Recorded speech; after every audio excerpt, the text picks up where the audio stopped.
નમસ્કાર નમસ્કાર નમસ્કાર વિદ્યાર્થી મિત્રો, સ્વાગત છે આપ સર્વ વિદ્યાર્થી મિત્રોનું તમારી પોતાની બ્રહ્માસ્ત્ર બેચમાં. યસ વિદ્યાર્થી મિત્રો, ઓશન જ્ઞાનલય દ્વારા લોન્ચ કરવામાં આવેલી બ્રહ્માસ્ત્ર બેચ, અને આ બેન્ચની અંદર વિદ્યાર્થી મિત્રો આપણે એમ કહીએ કે આપણું જે ધોરણ 6 ની અંદર સામાજિક વિજ્ઞાન વિષય છે, એ સામાજિક વિજ્ઞાન વિષયની અંદર ચેપ્ટર નંબર 1 કે ભાઈ પૃથ્વી પર સ્થાનોની સ્થિતિ, આ ચેપ્ટરનું આજે આપણે સ્વાધ્યાયનું સંપૂર્ણ સોલ્યુશન કરવાનું છે. તો અહીંયા આપણને એક ક્વેશ્ચન આપેલો છે, પ્રશ્ન નંબર 1 કે આ પાઠ્યપુસ્તકના પ્રકરણ નંબર 5 માં પાના નંબર 76 પર અને આકૃતિ 5.2 પર પાસા ફોરીએ તો માપપટ્ટી 2.5 સેન્ટીમીટર બરાબર 500 કિમી લઈએ તો નર્મદા નદીના મુખ પ્રદેશ થી ગંગા નદીના મુખ પ્રદેશ સુધીના વાસ્તવિક અંતરની ગણતરી કરો. બરાબર છે. તો શું કરવાનું છે? નર્મદા નદીનો મુખ પ્રદેશ અને ગંગા નદીનો શું છે તો કે મુખ પ્રદેશ, ત્યાં વચ્ચેનું આપણે શું કરવાનું છે બેટા તો કે અંતર માપવાનું છે. મુખ પ્રદેશ એટલે કે મુખ ત્રિકોણ પ્રદેશ, કે જ્યાં નદી છે એ સરોવરને મળતી હોય ને ત્યાં સુધીનું અંતર આપણે માપવાનું છે. તો જોઈએ કે શોધીએ કઈ રીતે શોધવાનું. તો કે નર્મદા નદીનો જે મુખ પ્રદેશ છે ને બેટા, અને ગંગા નદીનો જે મુખ પ્રદેશ ઉપર છે ત્યાં આપણે શું કરી દઈએ, બે બિંદુઓ અંકિત કરી દઈએ. શું કરી દઈએ? એક બિંદુ અહીંયા અંકિત કરી દઈએ, એક બિંદુ અહીંયા અંકિત કરી દઈએ. બરાબર છે. અને આ બંનેને આપણે શું કરવાનું છે તો કે માપપટ્ટીની મદદથી માપવાનું છે. શેના મદદથી? માપપટ્ટીની મદદથી આપણે એને માપી લઈએ ભાઈ કેટલું થાય છે, હે ને. હવે પ્રમાણ માપ આપણને કેટલું આપ્યું છે તો કે 2.5 સેન્ટીમીટર આપ્યું છે, અને એના બરાબર કેટલા કિલોમીટર થાય છે તો કે 500 કિલોમીટર થાય છે. એટલે વાસ્તવિક અંતર માપવા માટે ગણતરી કરીએ તો આપણને સરસ મજાનું આમ સૂત્ર આપ્યું છે કે ભાઈ નકશાની અંદર કેટલું અંતર થાય છે સેન્ટીમીટરમાં માપપટ્ટીથી જે આપણે માપ્યું એ, અને વાસ્તવિક અંતર કેટલું છે તો કે 500 કિલોમીટર છે એક, અને છેદમાં કેટલું તો કે 2.5 સેમી બરાબર 500 કિલોમીટર થાય છે. તો એ રીતે આપણે ગણતરી કરી લેવાની કે ભાઈ માપપટ્ટીની મદદથી માપ્યું ત્યારે 10 સેન્ટીમીટર થતું હતું, વાસ્તવિક અંતર 500 કિલોમીટર છે અને છેદમાં 2.5 સેન્ટીમીટર. હવે 10 ગુણ્યા 500 કરીએ એટલે આપણો જવાબ આવે 5000 છેદમાં 2.5. હવે 5000 ને 2.5 વડે ભાગીએ એટલે જવાબ આપણો આવશે 2000 કિલોમીટર. એટલે કે નર્મદા નદીના મુખ પ્રદેશથી ગંગા નદીનો જે મુખ પ્રદેશ સુધીનું જે અંતર છે બેટા, એ કેટલું થાય છે તો કે 2000 કિલોમીટર જેવું થાય છે. હવે જો જ્યારે લંડનમાં બપોરના 12 વાગ્યાનો સમય હશે તો તે સમયે ભારતમાં સાંજના 5:30 વાગ્યા હોય છે. કેમ? આવું કેમ હોય છે? તો બહુ સિમ્પલ વસ્તુ છે, બેઝિક વસ્તુ છે બેટા. શું છે? લંડનમાં બપોરના 12 વાગ્યા હોય અને એ સમયે સાંજના ભારતમાં 5:30 વાગ્યા હોય. એવું કેમ? તો કે તો જો સરસ રીતે આપણે સમજી લઈએ. બરાબર છે.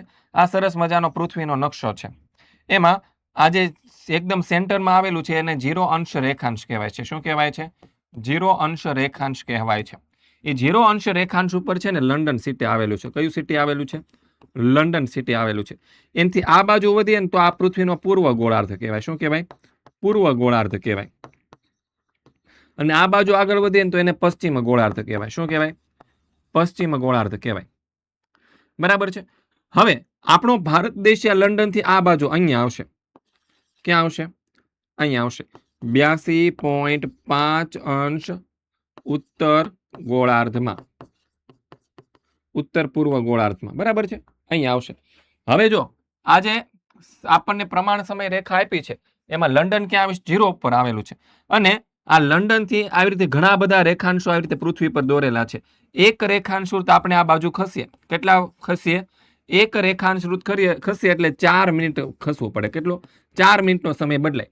4 મિનિટનો સમય શું થશે તો કે પ્લસ થશે. એવી રીતે આવા ટોટલ કેટલા છે આપણી પાસે? 82.5 છે. તો 82 ગુણ્યા 82.5 ગુણ્યા 4 કરીએ તો કેટલો જવાબ આવે તો કે 4 5 ને 20 નો 0 વધી પડી 2, 4 દુ 8, 9 ને 10 નો 0 વધી પડી 1, 4 8 એક આડું 37, 8 ચોક 32 ને 33, 330.0 આવો આપણો સમય આવે છે. બરાબર છે. આથી આટલા મિનિટનો ફરક હોય. કેટલા મિનિટનો હોય? આટલા 330 મિનિટનો ફરક હોય. હવે 330 મિનિટને આપણે કલાકમાં રૂપાંતર કરીએ તો લગભગ કેટલો થાય છે તો કે 5.5 કલાક જેટલો ફેર પડે છે. એટલે કે 5.5 કલાક જેવો સમય ફેરફાર થાય છે. સમજાઈ ગયું? હવે અહીંયા તમને એ જ લખીને આપેલું છે. મેં શું લખીને આપેલું છે? જો લંડન ક્યાં આવ્યું છે? તો કે 0 અંશ રેખાંશ ઉપર આવેલું છે. જ્યારે ભારતમાં પ્રમાણ સમય કેટલો છે? તો કે 82.5 અંશ પૂર્વ રેખાંશનો છે. આમ તેના વચ્ચે 82.5 રેખાંશનું શું છે બેટા? તો કે અંતર છે. હવે ભારતમાં જ્યારે લંડનથી આપણે પૂર્વ દિશા તરફ આવેલું છે, આપણું ભારત ક્યાં છે? લંડનથી પૂર્વ દિશા તરફ આવેલું, એટલે કે ગ્રીનિચ રેખાથી પૂર્વમાં પ્રત્યેક રેખાંશ પર આગળ વધતા સમયમાં ગણતરી કરતા એ 4 મિનિટનો ઉમેરો કરવામાં આવે છે. એટલે કે એક રેખાંશ તમે આગળ વધો એટલે કેટલા? 4. તો લંડન 0 ઉપર છે ને આપણો ભારત કેટલા ઉપર છે? તો કે 82.5 અંશ રેખાંશ ઉપર છે. હવે જો આપણે 4 ગુણ્યા 82.5 કરીએ એટલે કે 330.0 આવે, એટલે 330 જ સમજી લેવાના. એટલે કે 5.5 કલાકનો સમય છે એ ચેન્જ થાય છે. એટલે કે ભારત લંડન કરતા કેટલું? તો કે 5.5 કલાક સમય કેવો છે? તો કે સમયમાં આગળ છે. ત્યારબાદ આપણે નકશામાં રૂઢ સંજ્ઞાઓ અને રંગોની જરૂર શા માટે હોય? તો જે આપણે નકશો દોર્યો હોય એની અંદર આપણે રૂઢ સંજ્ઞાઓ અને રંગો શા માટે જરૂરી છે? બહુ સિમ્પલ કારણ છે બેટા, કે રૂઢ સંજ્ઞાની મદદથી નકશામાં કોઈ પણ ઇમારત, સડક, રેલ માર્ગ, નદી, તળાવ, જંગલ આવી બધી જ વિગતો આપણે છે એ પ્રાકૃતિક કે સાંસ્કૃતિક વિગતો સરળતાથી આપણે દર્શાવી શકીએ છીએ. અને રૂઢ સંજ્ઞાનો ઉપયોગ દ્વારા નકશો સરળતાથી દોરી પણ શકાય. શું થાય? નકશો સરળતાથી દોરી શકાય, પાછો નકશાને સરળતાથી સમજી શકીએ અને સરળતાથી વાંચી પણ શકીએ. શેના દ્વારા? તો કે આ રૂઢ સંજ્ઞાઓની મદદથી. અને ઓછી જગ્યામાં ઘણી બધી આપણે જાણકારીઓ પણ દર્શાવી શકીએ. એવી રીતે રંગનું કામ શું છે? તો કે અલગ અલગ વિશેષતાઓ દર્શાવી શકાય. જેમ કે રંગો હોય તો પર્વત માટે અલગ રંગ વાપરી શકીએ, મેદાની પ્રદેશ માટે અલગ રંગ વાપરી શકીએ, રણ પ્રદેશ માટે અલગ રંગ વાપરી શકીએ, ઉચ્ચ પ્રદેશો માટે અલગ રંગ, નદીઓ, તળાવો માટે અલગ રંગ વાપરી શકે. એના દ્વારા આપણને ખ્યાલ આવે ભાઈ આ જગ્યાએ વાદળી રંગ છે તો વાદળી રંગ પાણીનું સ્વરૂપ દર્શાવવા માટે, ભાઈ ગોળ હોય તો ત્યાં તળાવ કે સરોવર હશે, આમ વહેતું હોય બરાબર છે વાદળી રંગનું તો ત્યાં નદી હશે. આવી રીતે આપણે રંગો દ્વારા અલગ અલગ માહિતી દર્શાવી શકીએ છીએ. એ સિવાય રાજકીય સીમાઓ જેવી વિગતો પણ આપણે દર્શાવી શકાય. ઉદાહરણ તરીકે વાદળી રંગ શેના માટે હોય? તો કે પાણી. લીલો રંગ જંગલ માટે વપરાય, વનસ્પતિ માટે પણ લીલો રંગ વપરાય, અને કથ્થઈ રંગ છે પહાડી વિસ્તાર, પર્વત વિસ્તાર હોય તો એના માટે વપરાય છે. અને એ કલર તો બધા માટે વપરાય છે, પણ તમારે તમારા ધોરણ 6 ની અંદર જબરજસ્ત તૈયારીઓ કરવી, જબરજસ્ત રીતે મહેનત કરવી હોય તો તમારા માટે લોન્ચ થઈ ગઈ છે બ્રહ્માસ્ત્ર બેચ. કઈ બેચ લોન્ચ થઈ ગઈ છે? બ્રહ્માસ્ત્ર બેચ, જે ઓશન જ્ઞાન લાઈવ દ્વારા લોન્ચ કરવામાં આવેલી છે, જેમાં માત્ર ને માત્ર 1500 રૂપિયામાં તમે આખું વર્ષ ભણી શકો છો. કેટલા રૂપિયામાં? 1500 રૂપિયામાં આખું વર્ષ ભણી શકો છો. મોંઘી ટ્યુશનની ફી ભરવા કરતા બ્રહ્માસ્ત્ર બેચમાં ઓનલાઈન ટ્યુશન ક્લાસીસમાં જોડાઈ જવાય, જેમાં ખૂબ બધા ફાયદાઓ છે. બરાબર છે. અને જે ફાયદાઓ છે તમારે જાણવા હોય તો આપણો મોબાઈલ નંબર છે 70 46 22 22 54. આના ઉપર કોલ કરી અને વધારે માહિતી મેળવી લેજો. તો બ્રહ્માસ્ત્ર બેચમાં જોડાવું હોય તો આજે જ ડાઉનલોડ કરી લો આપણી એપ્લિકેશન ઓશન જ્ઞાન લાઈવ અને જોડાઈ જાજો આપણી બ્રહ્માસ્ત્ર બેચમાં. ધોરણ 6 માં ભણતા હોય, 7 માં ભણતા હોય, 8 માં ભણતા હોય કે 9 10 11 12 કોઈ પણ ધોરણમાં ભણતા હોય તમામ વિદ્યાર્થીઓ માટે છે. બરાબર છે. નેક્સ્ટ આગળ વધીએ. તમારા ઘર અથવા તો શાળાની 8 દિશાઓમાં શું શું આવેલું છે? તમે જ્યાં રહ્યો છો એ તમારું ઘર છે કે શાળા છે, એની અલગ અલગ 8 દિશામાં શું આવેલું છે? તો જો અહીંયા મેં 8 દિશાઓ એટલે કઈ 8 દિશાઓની વાત થાય છે? તો કે જો મુખ્ય 4 દિશાઓ છે. કેટલી દિશાઓ છે? મુખ્ય 4 દિશાઓ. કે ભાઈ તમારું ઘર જ્યાં છે ત્યાંથી મુખ્ય 8 દિશામાં, તો કે આ દિશા ઉત્તર, આ દિશા દક્ષિણ, આ દિશા પૂર્વ, આ દિશા પશ્ચિમ. હવે એની વચ્ચેની જે દિશાઓ છે એને પણ આપણે જોઈ લઈએ. આને કહેવાય ઉત્તર પૂર્વ, આને કહેવાય દક્ષિણ પૂર્વ, હે ને? પછી આને કહેવાય દક્ષિણ પશ્ચિમ અને આને કહેવાય ઉત્તર પશ્ચિમ. આવી રીતે મુખ્ય 8 દિશાઓમાં શું શું આવેલું છે આપણે દર્શાવવાનું છે. તો અહીંયા આપણને જો 8 દિશાનું આપેલું છે, અમદાવાદની કોઈ જગ્યાનું છે કે ભાઈ ઉત્તર દિશાની અંદર રતનપોળ આવેલી છે, ઉત્તર પૂર્વ દિશામાં 3 દરવાજા આપ્યા છે. આ શાળાની આજુબાજુની 8 દિશા છે. પૂર્વ દિશાની અંદર ખેતરવસી પોળ આવેલી છે, દક્ષિણ પૂર્વ દિશામાં બ્લડ બેંક આવેલી છે, દક્ષિણ દિશામાં આંગણવાડી આવેલી છે, દક્ષિણ પશ્ચિમ દિશામાં કન્યા વિદ્યાલય આવેલી છે, પશ્ચિમ દિશામાં હનુમાનજીનું મંદિર છે, ઉત્તર પશ્ચિમ દિશાની અંદર મસ્જિદ આવેલી છે. હવે તમારે આમાં તમારી શાળા કે તમારા ઘરની 8 દિશામાં શું આવેલું છે ને એ તમારે લખવાનું છે. જો પોસિબલ હોય, જો તમને આવડતું હોય, તમે જાણી શકતા હોય તો લખી નાખજો. તમારું લક્ષ્ય તો ક્લાસરૂમની અંદર, તમારા વર્ગખંડની અંદર તમારી વધારે ઇફેક્ટ પડશે, હે ને? ચાલો આગળ વધીએ. કે સ્થાનિક સમય અને પ્રમાણ સમય વચ્ચે શું તફાવત છે? કે સ્થાનિક સમય કોને કહેવાય અને પ્રમાણ સમય કોને કહેવાય? તમારે લોકોએ તમારા મિત્ર સાથે જૂથમાં ચર્ચા કરવાની અને પછી દરેક જૂથ છે 100 થી 150 શબ્દમાં જવાબ લખે અને પછી જવાબની તુલના કરવાની છે. તો સ્થાનિક સમય શું છે? તો કે જે તે સ્થળ પર સૂર્યની સ્થિતિ પર આધારિત હોય છે. આથી રેખાંશ ઋતુની સાથે સાથે બદલાય છે. શું છે સ્થાનિક સમય? કોને કહેવાય? તો કે જે તે સ્થળની સૂર્યની સ્થિતિ ઉપર, કે ભાઈ હું અહીંયા સુરતમાં રહું છું, બરાબર છે, તો સુરતમાં સૂર્ય ક્યાં પહોંચ્યો છે એ સમયને શું કહેવાય? મારા સુરતનો સ્થાનિક સમય કહેવાય. જ્યારે પ્રમાણ સમય કોને કહેવાય? તો કે કોઈ પણ દેશ કે ક્ષેત્રના મધ્યમાંથી પસાર થતા રેખાંશ ઋતુના આધારે નક્કી થાય છે. આથી તે દરેક દેશ કે ક્ષેત્રમાં સુસંગત માટે સમાન સમય હોય છે. ઉદાહરણ તરીકે આપણે લઈએ, જો અહીં તમને સરસ મજાનો ભારતનો નકશો દેખાડું છું, કે ભારતનો નકશો છે ક્યાં વયો ગયો? આમાં આપણને આપેલું જ છે. યસ, આ પીપીટી સમજાવી હતી ને એની અંદર સરસ મજાનો આ ભારતનો નકશો છે. ઓકે, તો આપણો આ ભારત દેશ છે. ભારત દેશના મધ્યમાંથી અહીંયાથી એક સ્થાનિક પ્રમાણ સમય રેખા છે પસાર થાય છે આવી રીતે. ઓકે, આ ભારતની શું છે? પ્રમાણ સમય રેખા.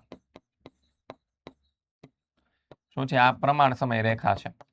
કે અહીંયા જ્યારે સૂર્ય આ લાઈનની ઉપર એકદમ સીધો જ્યારે સૂર્ય આવશે ત્યારે ભારતમાં કેટલા વાગ્યા હશે? તો કે 12 વાગ્યા હશે. ક્યારના? બપોરના. બરાબર છે. તો અહીંયા 12 વાગ્યા છે. એ આપણો શું છે? તો કે પ્રમાણ સમય છે. શું છે? આખા ભારત દેશની અંદર આ જ સમય છે એ ફોલો થાય છે. જ્યારે સ્થાનિક સમયમાં શું હોય છે? અહીંયા 12 વાગ્યા છે, એનો મતલબ શું થયો? સૂર્ય અહીંયા વચ્ચે આવેલો છે, પણ આ બાજુ છે સૂર્ય થોડોક આથમવા લાગ્યો હશે, અહીંયાથી સૂર્ય ઉગવાનો બાકી હશે. શું હશે? આ બાજુ તમે જોશો તો હજી સૂર્ય આથમવા લાગ્યો હશે, આમ કઈ ના. અને અહીંયા ગુજરાતની તમે વાત કરો તો હજી સૂર્ય હજી ઉગતો હશે, એવી સ્થિતિ હશે. એટલે કે અહીંયા 11 વાગ્યા હશે, 11 વાગ્યા જેવું વાતાવરણ હશે, અને અહીંયા 10 વાગ્યા જેવું વાતાવરણ હશે. તો આ 11 વાગ્યા જેવું વાતાવરણ, આ 10 વાગ્યા જેવું વાતાવરણ છે, સોરી, અહીંયા 1 વાગ્યા જેવું વાતાવરણ હશે. તો આ 1 વાગ્યા જેવું વાતાવરણ જે છે, આને શું કહેવાય? એનો સ્થાનિક સમય કહેવાય છે. આ આપણો શું છે? પ્રમાણ સમય. બરાબર છે. આગળ વધીએ. નેક્સ્ટ બીજું છે સ્થાનિક સમય અને પ્રમાણ સમય.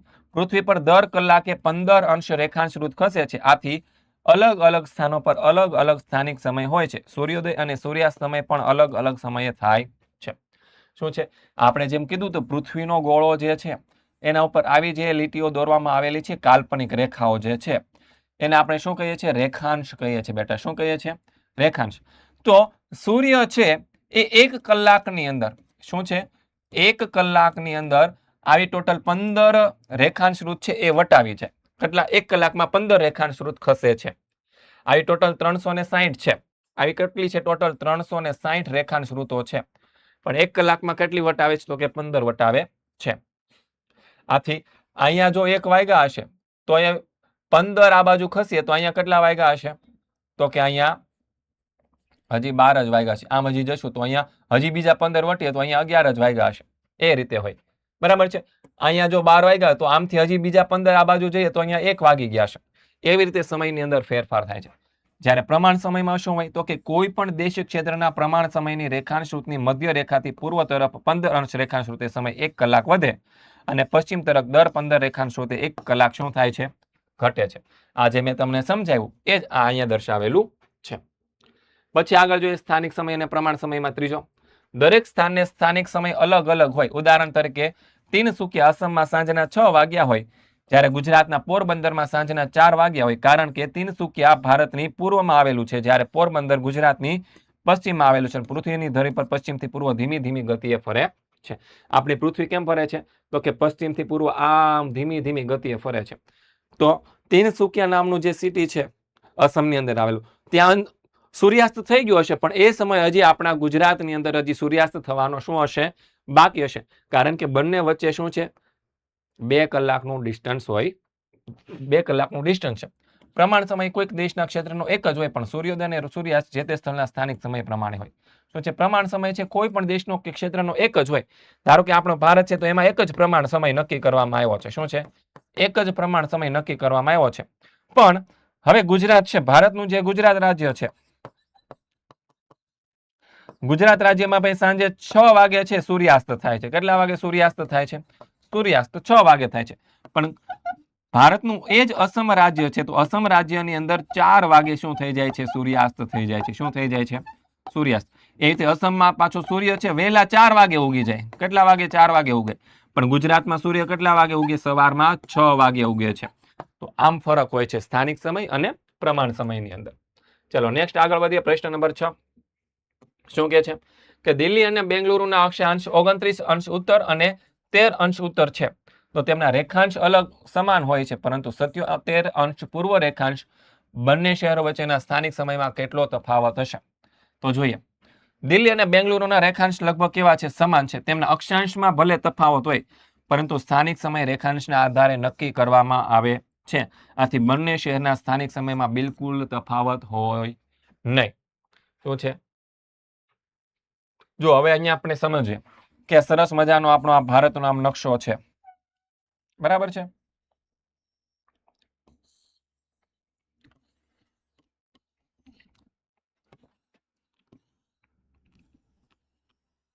આ રીતનો નકશો છે, ઉપરથી થોડો કટ થઈ ગયો છે. હવે ધારો કે અહીંયા દિલ્હી આવેલું છે. શું છે? ધારો કે અહીંયા દિલ્હી આવેલું છે, અહીંયા આવેલું છે બેંગલુરુ, બરાબર છે.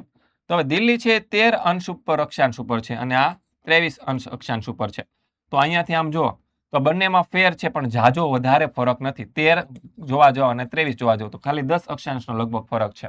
સોરી, 29 અને 13. દિલ્હી કેટલા ઉપર છે? તો કે 29 ઉપર છે. બેંગલુરુ કેટલા ઉપર છે? તો કે 13.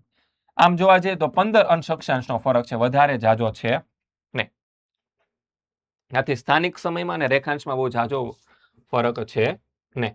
ચાલો, નીચેના વિધાનો ખરા છે કે ખોટા તેનું ચિહ્ન કરો અને 1-2 વાક્યમાં સમજાવો. અક્ષાંશની તમામ સમાંતર રેખાઓની લંબાઈ એક સરખી હોય છે. હવે જો પૃથ્વીનો ગોળો છે એની ઉપર દોરેલી જે આડી રેખાઓ છે ને આપણે અક્ષાંશ કહીએ છીએ. તો પૃથ્વી વચ્ચેના ભાગમાંથી ફૂલેલી છે, પણ ઉપરથી નીચેથી કેમ આમ ગોળ હોય એટલે આમ કેવો થાય? સાંકડો ભાગ થાય. તો આ વિધાન કેવું છે? તો કે બેટા ખોટું છે. આ વિધાન ખોટું છે, કેમ કે અક્ષાંશની સમાંતર રેખાઓની લંબાઈ અલગ અલગ હોય છે. વિષુવવૃત્ત પર આવેલી ભૂમધ્ય રેખા સૌથી લાંબી અને સમાંતર રેખા છે, જ્યારે ઉત્તર અને દક્ષિણ ધ્રુવ તરફ જતા સમાંતર રેખાઓની લંબાઈમાં શું થાય છે? ઘટાડો થાય છે. શું થાય છે? ઘટાડો થાય છે. પછી અક્ષાંશની રેખાઓની લંબાઈ વિષુવવૃત્ત કરતા અડધી હોય છે. શું કીધું? રેખાંશની રેખાઓની લંબાઈ વિષુવવૃત્ત કરતા અડધી હોય છે. તો કે આ વિધાન ખરું છે, કારણ કે અક્ષાંશ છે આખો આમ ગોળ આંટો ફરે છે, આડી લીટી, પણ રેખાંશ છે ખાલી અહીંયાથી ઉપરથી આવી રીતે એટલે જ સુધી આમ જાય છે. આમ અહીંયા આવીને અહીંયાથી આમ પૂરી થઈ જાય આવી રીતે આમ. અને જ્યારે અક્ષાંશ આખો આમ ગોળ ફરે, ઓલો તો અહીંયાથી આમ શરૂ કરીને અહીંયા આમ પૂરો થઈ જાય. શું છે? અહીંયાથી આમ શરૂ કરે અને આમથી આમ પૂરો થઈ જાય. એટલે બંને આ વિધાન શું છે? ખરું છે. કેમ કે રેખાંશની મધ્યવર્તી રેખા છે એ અર્ધવર્તુળ હોય છે, જ્યારે વિષુવવૃત્ત એ સંપૂર્ણ વર્તુળ છે. ચાલો નેક્સ્ટ આગળ વધીએ. દક્ષિણ ધ્રુવના 90 અંશ દક્ષાંશ છે. વિધાન ખરું છે, કારણ કે દક્ષિણ ધ્રુવ વિષુવવૃત્તથી દક્ષિણમાં 90 અંશ ડિગ્રી ઉપર આવેલ હોવાથી તેને 90 અંશ દક્ષિણ અક્ષાંશ કહેવાય છે. પછી ચોથો સવાલ કે અસમમાં સ્થાનિક સમય અને IST બરાબર એક જ છે. તો કે ઇન્ડિયન સ્ટાન્ડર્ડ ટાઈમ, તો કે ભારતીય સમય રેખા. તો કે આ વિધાન ખોટું છે, કેમ કે અસમ ભારતના સૌથી પૂર્વ ભાગમાં આવેલું છે. આથી અસમનો સ્થાનિક સમય ભારતીય સમય પ્રમાણ રેખા કરતા આગળ હોય છે. કેવો હોય છે? આ બાજુ આવ્યો છે એટલે આગળ, આ બાજુ આવ્યો હોય તો પાછળ. ભારતીય પ્રમાણ સમય રેખા જે રેખાંશ પર આધારિત છે તે અસમથી પશ્ચિમ દિશામાં આવેલી છે. આથી અસમનો સ્થાનિક સમય અને ભારતીય સમય છે એ એક સરખા નથી.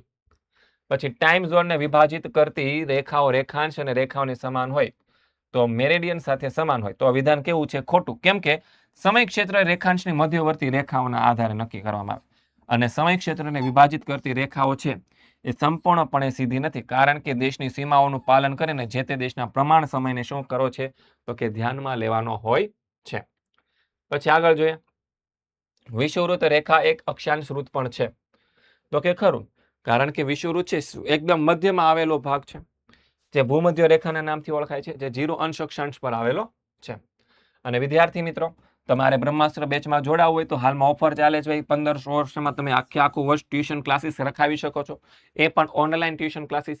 જોડાવવું હોય તો ઓશન જ્ઞાન લાઈવ એપ્લિકેશન ડાઉનલોડ કરી લો, એની અંદર આપેલી છે. અને મોબાઈલ નંબર તમને અહીંયા આપેલો છે 70 46 22 22 54. આ મોબાઈલ નંબર પર ફોન કરી અને વધારે માહિતી મેળવી શકો છો. પછી આપેલા ચોરસમાં તેની સ્થાને આપેલા ગુજરાતી વિવરણવાળા અંગ્રેજી શબ્દો તેની નીચે આપેલા કૌંસમાંથી શોધી અને શબ્દ સંસ્થાની પ્રવૃત્તિ કરો. તો અહીંયા આપણને કીધું છે નકશામાં એક વિશાળ વિસ્તારને નાના સ્વરૂપમાં દર્શાવવું હોય તો એને શું કહેવાય? તો આપણે ગુજરાતીમાં તો એને શું કહીએ છીએ? પ્રમાણ સમય કહીએ છીએ, બરાબર છે. પણ એને શું કહેવાય? તો કે સ્કેલ કહેવાય, બરાબર છે. એ રીતે આખું મેં તમને દર્શાવીને આપેલું છે. તો તમારે તમારી નોટબુક પાઠ્યપુસ્તકમાં ભરવાનું હોય તો ભરી દેજો, બરાબર છે. અને બધા જ મેં તમને અહીંયાથી લખીને પણ આપે છે ભાઈ જવાબમાં શું આવશે, કોને શું કહેવાય, એ તમામ વસ્તુ આપણને આપેલી છે. તો બસ વિદ્યાર્થી મિત્રો, આ તો જબરજસ્ત ચેપ્ટર નંબર 1 નું જોરદારનું સોલ્યુશન. મળીએ છીએ હવે આપણે નેક્સ્ટ બ્રહ્માસ્ત્ર બેચમાં. ક્યાં મળીએ છીએ? બ્રહ્માસ્ત્ર બેચમાં. આશા છે કે તમે બધા જોડાઈ જશો આપણી સાથે બ્રહ્માસ્ત્ર બેચમાં. તો મળીએ બેટા નેક્સ્ટ લેક્ચરની અંદર. ત્યાં સુધી જય હિન્દ, જય ભારત, જય જય ગરવી ગુજરાત.